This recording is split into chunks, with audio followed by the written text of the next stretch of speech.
Looks right. Excellent. Well, I have to agree to be recorded. Very strange advancing the slide. All right, here we go. I started a thing. My name is Jason, and I'm happy to be here. I live in Columbus, Ohio. I travel all over the world. I work for a company called Sequence Security, and I talk about API things. I've been talking about API things, well, longer than I've been talking about IPv6 things for sure. But I definitely, oh, someone mentioned CyberNow Labs earlier. And if someone on chat wants to respond to that.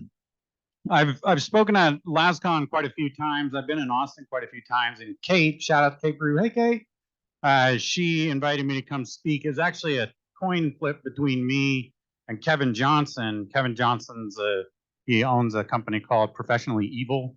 He breaks into websites for a living. Wrote a couple books, and then he's on the board at OWASP in the board meetings today. So he's not here. I am.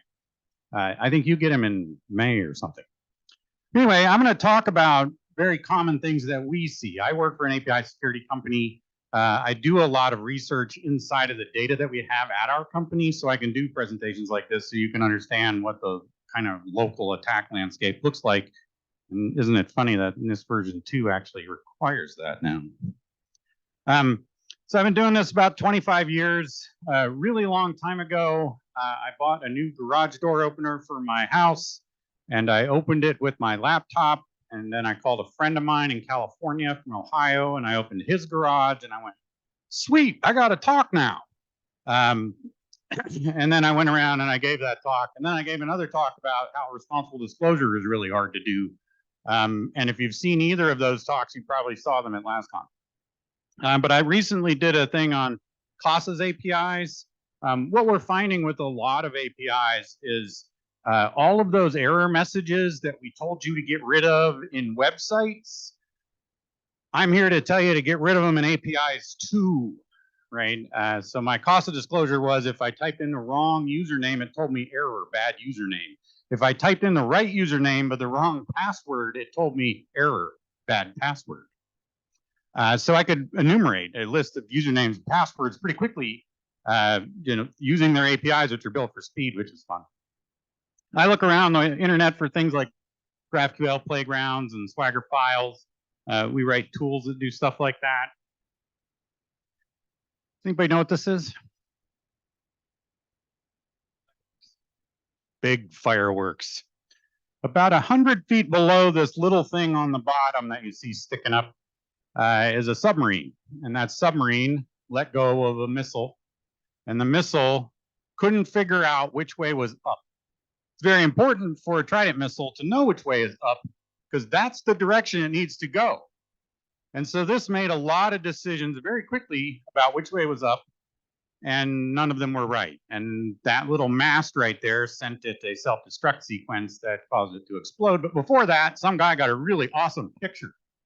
And this is what API security looks like today. There are some people that are doing it very well, and there are some people that are in this mode, right? They're very confused about what's happening and what's going on. And so we're going to try to bring a little bit of clarity to that. I'm going to talk about APIs and what people are using them for. We'll look at some of the recent issues. I'm going to talk about actual thefts that happen from our customers over their APIs and how we stopped it. And then we'll talk about a few different things that you can do as far as additional learning. And so when I say API, I'm not talking about a software API, right? Like I'm talking about a web endpoint API. And so if we think about how we used to do things, and my wife was reminiscing the other day because she was a web developer in the 90s, you used to buy a server, install an operating system on it. Any of the guys or gals in here with a little bit grayer hair remember these days? You had to actually purchase the equipment, install the operating system, install the database, install all the stuff. You had to know how all of it worked, and then it worked. And the users, it was pretty transparent to them, but they were going basically to one place, right? And maybe they were including a search term that would just get dumped, string concatenated into a SQL statement, right? And then we have SQL injection. So we've worked through a bunch of problems on this left side, but if you look at the right side of this picture, this is what we're doing now, right? We build some kind of web front end that will accept basically any kind of client connection. And then we go get data from third-party services or manage third-party services, open Uber, right? It has to know where you are, tell the system where you are, find all the drivers that are near you, so it's got to know where they all are, right? Uber's got lots of APIs going on. Think of Tesla. Tesla's got lots of APIs going on. And so we're moving data from the end user into this crazy amount of systems. And by the way, there's now third-party workloads that will then call some kind of AI and have it do things. Anybody here, Air Canada just lost a court battle over their chatbot being a little bit too permissive and saying, oh yeah, we reimburse bereavement fares. And the guy goes and flies to the funeral and flies home and says, here's my receipt, I'd like to have my reimbursement. And they said, we don't do that. He says, yes, do I screenshot it? And he went to court, and the court said, this is your system. You have no other way to communicate to this person other than your system. You did this. You need to make sure your workloads are secure, right? So we're starting to see that we're moving data around, all this crazy data around, and it's not getting any less. I think as we move into more AI workloads, we're going to see more AI workloads. So why are people using this stuff? Well, really, we're just moving data so we can move it fast, right? We don't have to move style sheets around as much anymore. We don't have to write HTML out to a client, right? We don't have to have the client render a page. We're just sending the data. Here is your account number, account balance, whatever that thing is, right?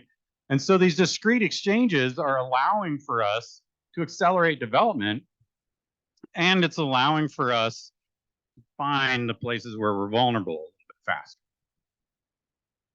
So we're doing things like simplified deployment, and there's all these organizations out there that are saying, well, it needs to be even faster, right? Single JSON object calls entire database faster, right? I want it all. Somebody was working on a charity in Houston yesterday, and he called me and said, I've got this GraphQL problem. And I was like, you know, I just hack GraphQL, right? Like, I'm not like I don't know much about it. I just hack.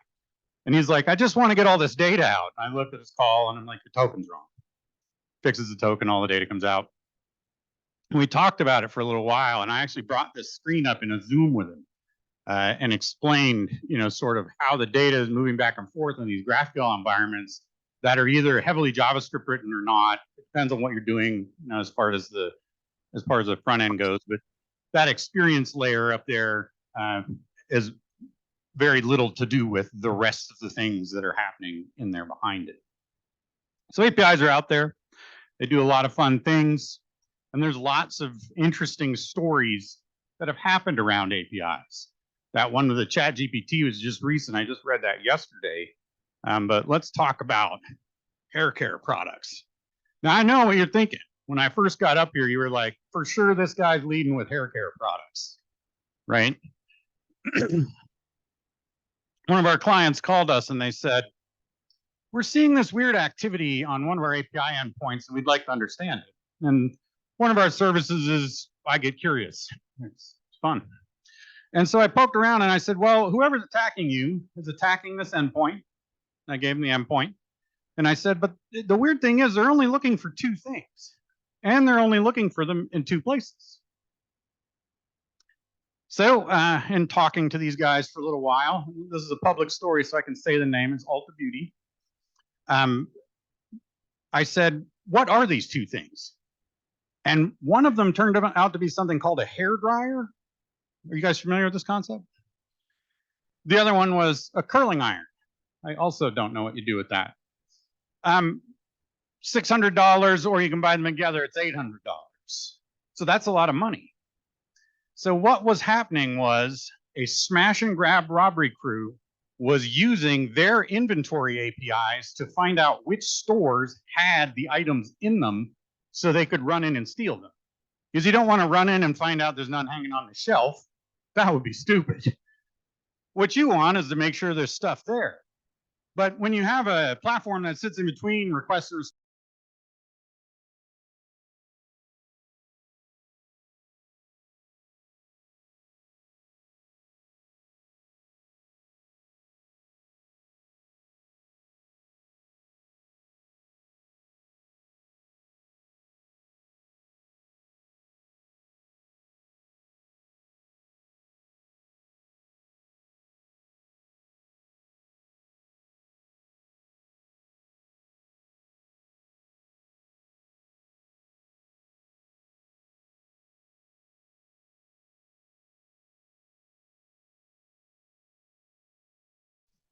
So what had happened was these guys had a third-party PIM company. And if any of you work in retail, you understand there's this thing called a product information management catalog.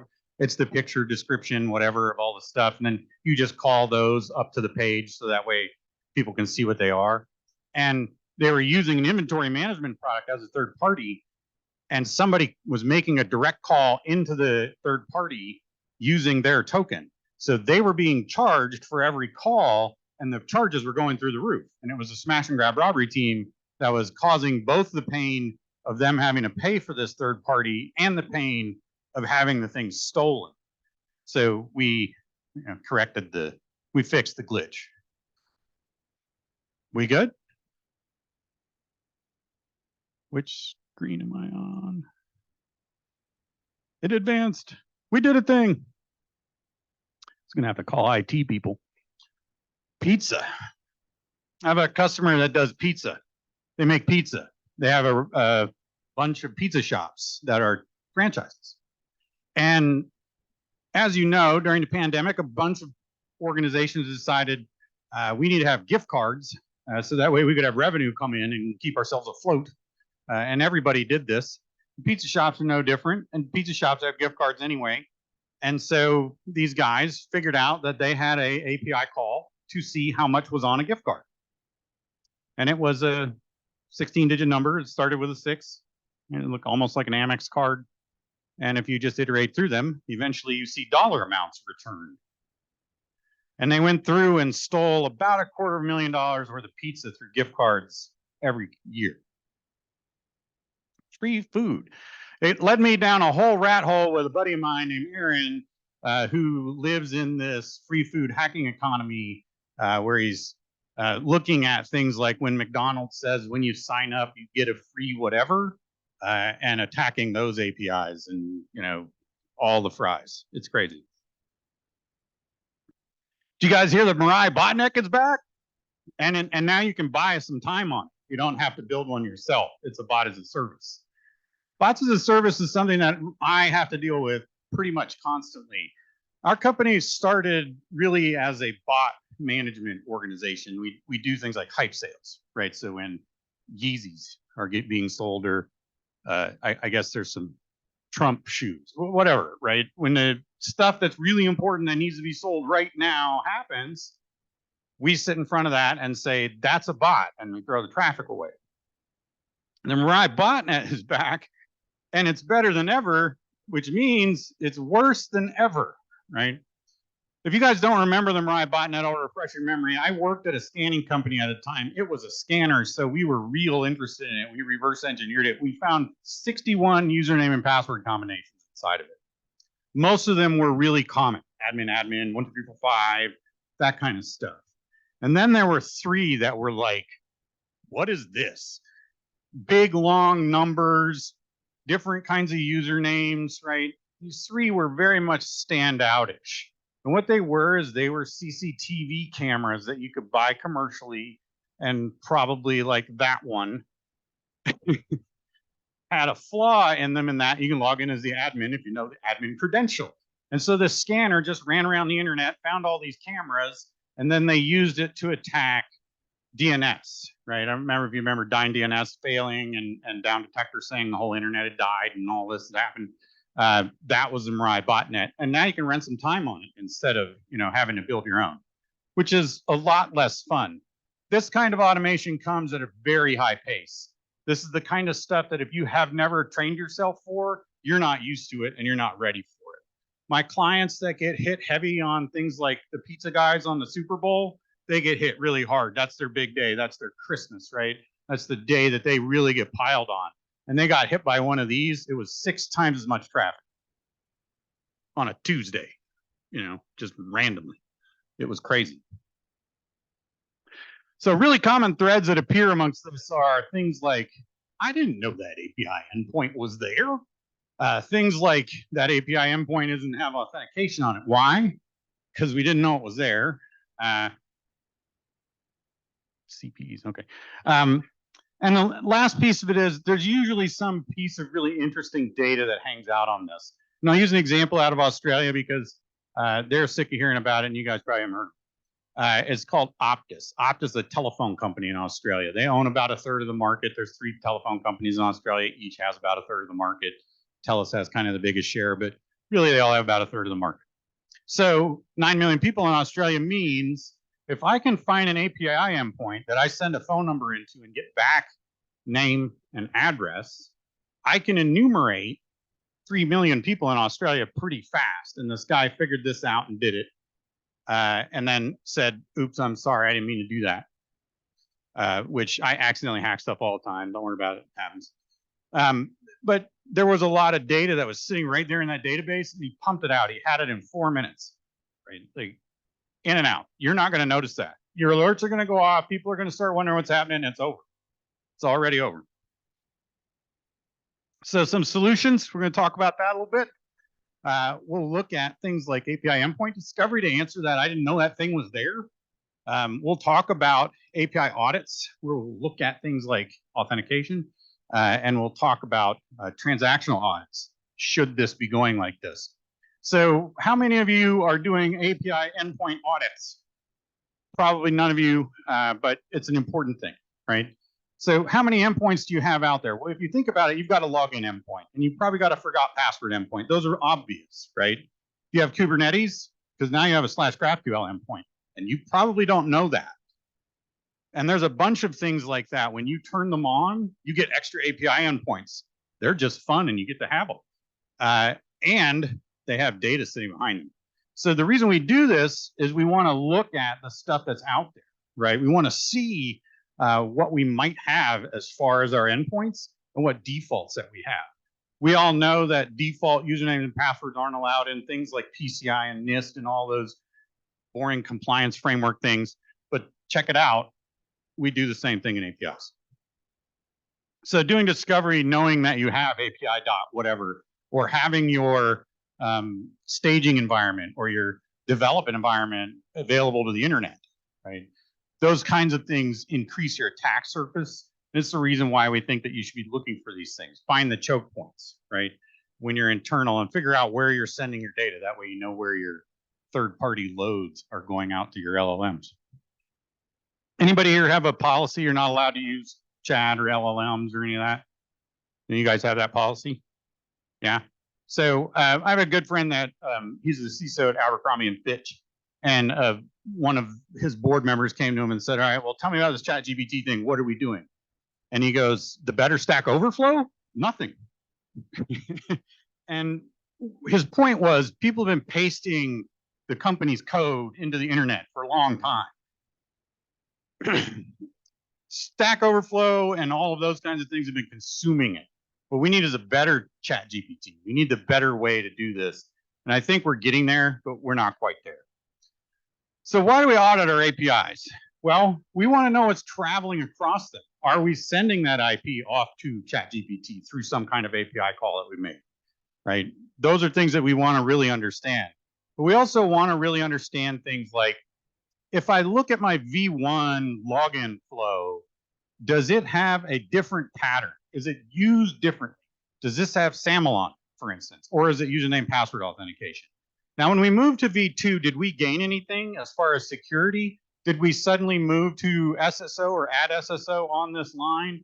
Should we go all SSO? If so, let's get rid of V1. We don't need it hanging out there and answering, right? Unless there's a reason. There's probably always a business reason, and sometimes they're dumb, right? I know many a web developer who have heard, but we can't update that, or we can't force grandma to update her web browser, right? And okay, you make everyone else less safe because you can't force grandma to, I get it. You want the money, but it's going to come at a cost at some point. So what you want to do is look at all of the endpoints that you have and understand the data that's contained inside of them. It's not simple, but it's something that's pretty easy to do. Externally, we want to know what paths are available. We want to know what kind of apps are using those paths. You can tighten the security up on your mobile app paths just by only allowing your mobile app user agent. Why does Chrome need to be showing up on your mobile app's endpoint? It shouldn't. Right? It should be the user agent that your mobile app has. That's simple, right? Well, what we do is we kind of pile behaviors together and we say, well, that's not user agent, that's coming from an IP address, that's doing something weird. It didn't ask for this first, right? You start to pile all those things together and you have behavioral analytics of what's happening in this API. This accounts held was a company that we work with came to us and said, we're seeing 5 million requests a week hit this end flow and we don't know what they want. And I sort of went, well, what does it do, right? And they said, we don't know. So I have an intern, and I had him start screwing around with it.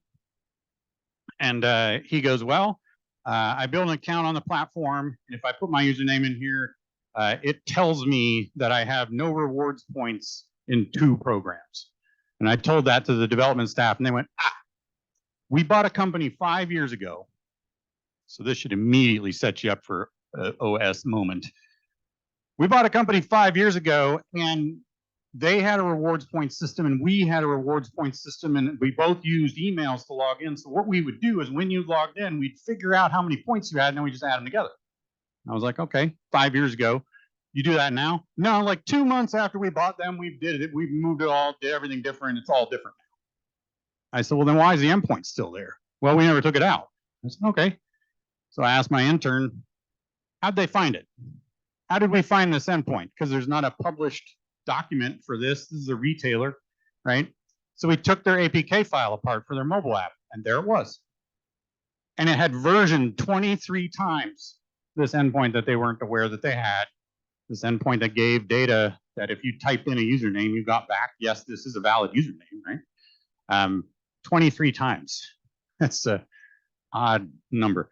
We see a lot of, version 1, version 7, version 16, and version 97 all running on the same thing. And it's usually something like, well, that's the admin group runs on that whole V1 architecture, but V97 is all SSO or whatever it might be. Understanding this audit is what paths do you have on the outside and what are your top end paths? What are the paths we're using the most? How do we make them more efficient, right? If you can't measure it, you can't manage it. How do we make it more efficient? How do we make it more better? How do we make more features? How do we whatever? Understanding who's hitting the most paths really makes it so that you understand a lot about how your APIs are being used. So, API transaction audit is me looking at the request and looking at the response and saying, does this meet the criteria we have defined? No credit cards, for instance. We don't allow credit cards in the responses, or social security numbers in the responses, or whatever your thing is, right? Transaction by transaction, you need to be able to say, we are not violating policy here. And so what are you supposed to do if it happens? Well, that depends on your business. A lot of our customers want us to just stop it. We just stop it. Some of our customers want us to tell them about it. Some of our customers want us to do, whatever. We have a customer that takes loan applications in high speed. So they'll run a program where they'll loan $500 to $1,000. They want to try to do, like 5 million of those loans as fast as they can. So they get all that data in and all those loans. And what we do is we replay it and we look to see where the patterns are in it. So we can say, okay, this Nigerian scammer just submitted 400 of them, right? And start to help throw them out. And what we do, we don't throw anything away. We just simply send an API call to their prod system and say this loan's bad. And then it's just another part, right? But if you see the bad behavior, do something about it. Transaction audits allow for you to look at all the systems that you have, right? And lets you look at what that traffic is that's going on in, and inside of it allows for you to instrument what's happening, right? If you're supposed to go from search for thing to buy a thing, but you immediately go to buy a thing, you probably aren't a person, right? So maybe you take a little extra time with it. Or, how many of you have tried to buy a PS5 or any of those high purchase hype sale items? No one here? No one likes people? Okay.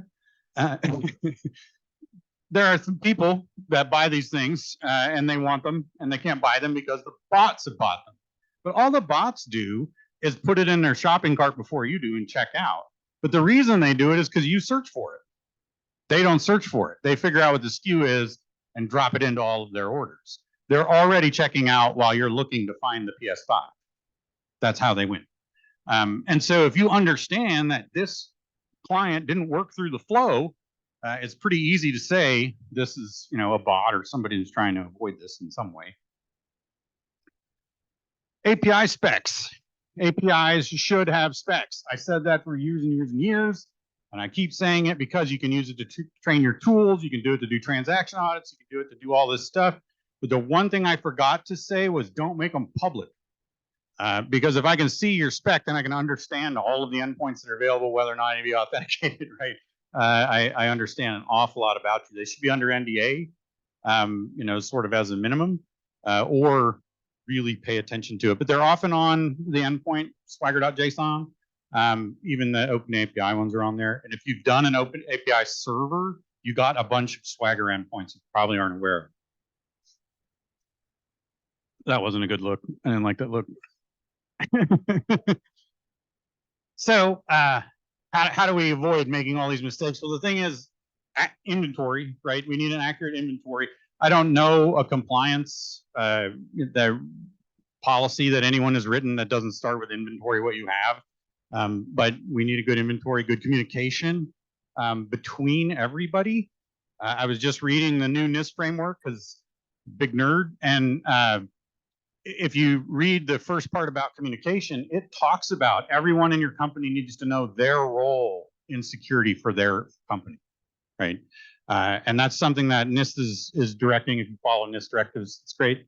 Synergies with tooling, we've been trying to build this for a while, right? DevSecOps or SecDevOps.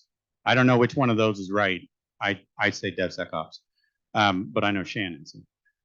DevSecOps is really trying to get all of these tools to smash together, right? So that we can do things like test. The reason that BugCrowd and HackerOne and all of those organizations are becoming so popular and are doing so well have to do with testing. It's just a bunch of people testing you all the time, doing whatever it is that they want, right? Not living by your rules and not living by your deployment cycles and not living by all of the things that would hold someone down. They're testing all the time. And that's what you've got to get to. That's where you need to try to be. So you got to try to automate it if you can. All right. First step in inventory, you can't fix it if you can't find it. So we got to go out there and go inventory everything that we have. We need to know which endpoints are out there. We need to know which ones were turned on automatically and all of those kinds of things. Communication is definitely one of those things that when we talk to security, right? I'm the security guy. I'm often referred to as the Department of No, right? Like my job is to say no. Well, my job really is to say, how do I further the business with your request? And that's where we need to try to get to my understanding of my role in the business. It's not my role to just say, keep them out. It's my role to say, let in the right ones, right? And so communicating that is something that everybody should be on board with. There's lots of synergies, and leveraging synergies was like a blank words bingo card for a while. We're going to leverage the synergies out of these things. But really, there's a lot of synergies that get developed between your tools, right? When I worked at Qualys, one of the projects that we worked on was, well, what if we were to scan your website through your WAF and have the WAF know it's being scanned, so that way it can say, oh crap, I let that one through, right? It's a good way to tune it. It's an easy way to just have the scanner tell the WAF, look, I'm here, I'm going to be making a lot of noise. Please tell me if you'd stop it, right? That way you could understand if things were working or not. That's building a synergy in two tools that should be talking to each other, right? They should be working that way.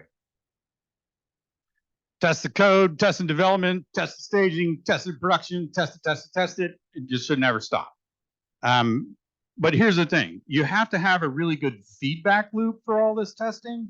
So that way you can communicate in a way that says, I need this fixed, right? I've handed, I don't know how many reports, somebody will come to us and say, we need a report of whatever.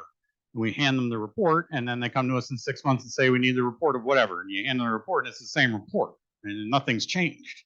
And that's, well, right. I mean, happy to take your money, but I do want a better internet. That's all. All right, so since this is OWASP talk, some suggested learning, there's an API top 10. It's not the web top 10, it's a different one. The way you can tell the difference is the web top 10 has cross-site scripting in it, and the API top 10 doesn't, because there's no JavaScript to trick.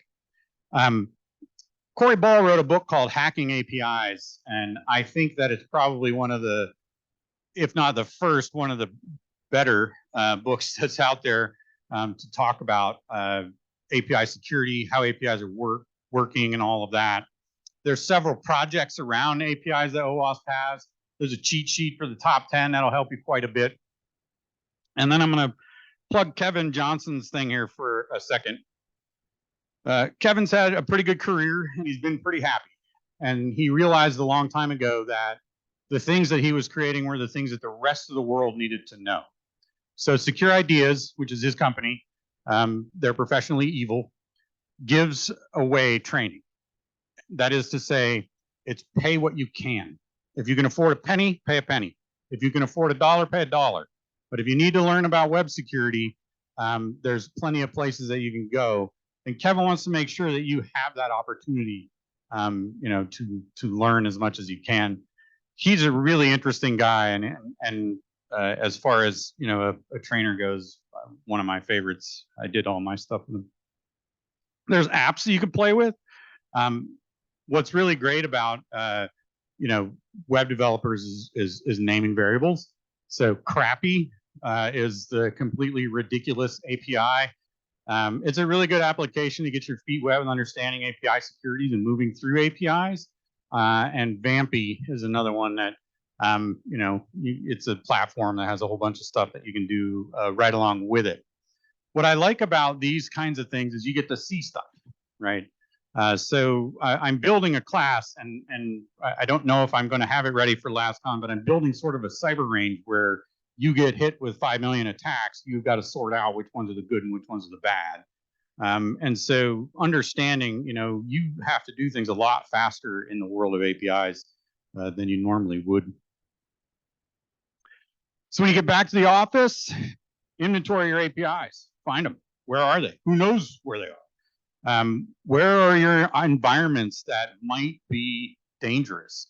You know, John Deere a few years ago, they said, well, we want to get more different kinds of companies to be able to integrate with us so that we can do more different kinds of things. Like now they can tell, you know, plant the seed exactly 2¼ inches down into the ground, and there's a GPS and all these sensors and all this stuff that goes along with that. And so in order to foster that, they copied their production database into their dev database, so that way they would have a nice realistic looking database so that people could work against. And somebody just sucked the whole thing out and said, well, I now know what every tractor is on the planet.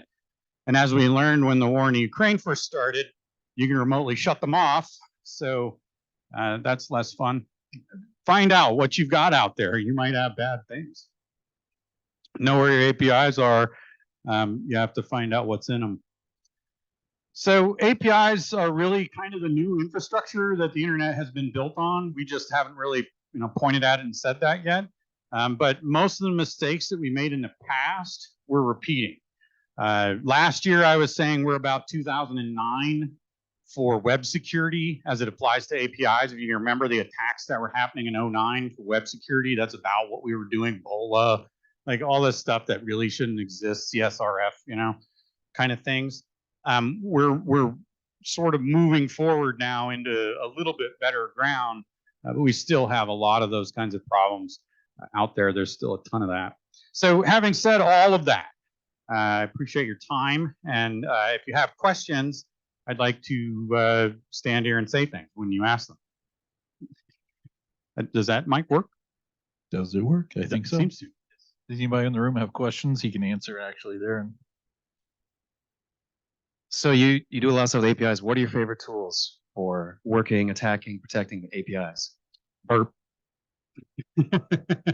I have Burp, and I've got I have like NQL and GraphQL Scanner and a couple of other things like that that are if I find an endpoint, I can then go see, you know, does it matter if I found that endpoint? My company makes an entire suite of tools that bolts into your environment as a platform that does API security. I could stand here and say my company's name and sell you on that, but that's Michael's job. Raise your hand. So I'm just the guy that talks about stuff.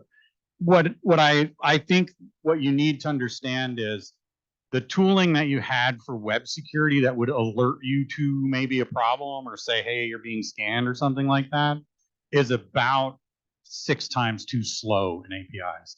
You're not rendering anything on a client. You know, as soon as they figure it out, they suck the data out. It's amazing to watch. Once somebody figures out that your endpoint is saying things like error bad password, you can expect the Mirai botnet to show up, right? And just start iterating through passwords. This is one of those things, I do a talk called API Security with Data Science, where understanding data science actually will let you draw the conclusion I did. If this is how you solve security here, you have to be able to say that user that just came from 19 different countries and 16 different API calls that went to 27 different places with 14 different passwords, that's a behavioral problem, right?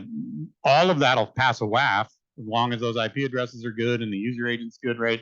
The syntaxes are okay. But once you start to apply data science and machine learning models, you start to really understand, I can do comparisons. Why does this user have 8 different web browsers? That's weird, right? And outliers show up like that. Anyone else?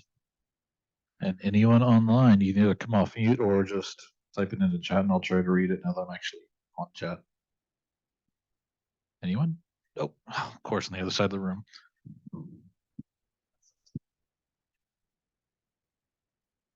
So a large part about what you were stating is finding, right? Understanding where those APIs, you can't secure, you don't know what exists, et cetera. The spec files may or may not exist in a lot of circumstances. Can you get a little bit deeper in just how people can do that different type of API discovery across their different, I would say, layers of environments or systems? Where they, how are they going to be able to discover all those APIs, especially the ones that are undocumented? Sure. So it depends on how you're piping everything. If you've already got an API gateway, then you're probably aware of the APIs that you have for your production environment, or at least your production staging. But an API gateway's job isn't security, right? Like that's not, it's a router, it just routes. So you can ask it, where have you routed traffic lately, and maybe come up with a solution like that. I like web endpoints. Nginx is a good place to look, especially if you're logging. That's a thing you can do, log. But realistically, the biggest challenge that you're going to have, things like I need to do API security, is you're not going to have a place to start. Your question about having an API spec, there's a lot of tools that'll generate one. It'll watch the traffic flow and it'll give you a spec. That's not done yet. That's just where you're going to start editing, right? You want to be able to start down the path. I got a phone call many years ago to go to Stanford University. They said, we keep getting hacked to our websites because we allow anyone to stand up any website anytime. And I said, what do you want me to do? And he said, well, we need a solution to that problem. Well, the solution is stop it, right? Just knock it off, right? Like start somewhere. I really think that that's the thing. So for most organizations, you can look at things like DNS records to find out if you have API staging environments and stuff. You can do that with just greps and things like that. Or you can turn to more tooling. There's an open source tool called Kite Runner that will allow for you to go look for your APIs. I'll give you a warning on Kite Runner. If your environment responds with an error, Kite Runner is always going to say, I found the endpoint, right? Because it thinks it found something. So you get a really high rate of false positive, and that's never a good thing. So there's a couple of different kinds of tools out there. We make a tool that finds APIs. We also make a platform that bolts into the environment, give you an entire inventory, build your specs, all that stuff.